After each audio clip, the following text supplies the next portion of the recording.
Diqqat! Shoshilinch tezkor xabar. Ertaga O'zbekiston hududida qaysi viloyatlarda yomg'ir, qor yog'ishi ma'lum qilindi. Assalomu alaykum, hurmatli tomoshabin. Tezkor yangiliklardan birinchilardan bo'lib xabardor bo'lishni istasangiz, videomiz ostida bir dona like va podpisatsiya tugmachasini bosib qo'yishni unutmang. O'zgidromet 24-dekabr kuni qanday ob-havo bo'lishini ma'lum qildi. Unga ko'ra Toshkent shahrida yog'ingarchilik kutilmaydi. Harorat kechasi 1 daraja sovuq, -1 daraja iliq, kunduzi 6-8 daraja iliq bo'ladi. Qoraqalpog'iston Respublikasi va Xorazm viloyatida yog'ingarchilik kutilmaydi. Harorat kechasi 1-6 daraja sovuq, kunduzi 2-7 daraja iliq bo'ladi. Buxoro va Navoiy viloyatlarida yog'ingarchilik kutilmaydi.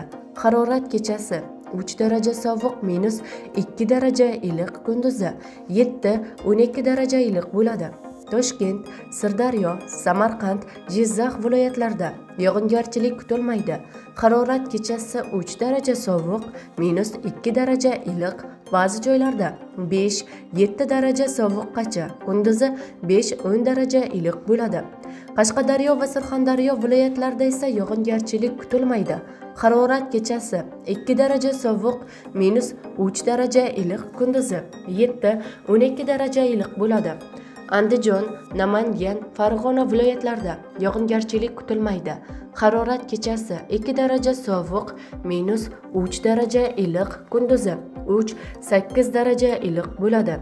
Respublikamizning tog' oldi va tog'li hududlarida esa havo o'zgaruvchan bo'ladi. Yog'ingarchilik kutilmaydi. Harorat kechasi 8-13 daraja sovuq, kunduzi 0-5 daraja iliq bo'ladi, deyiladi xabarda.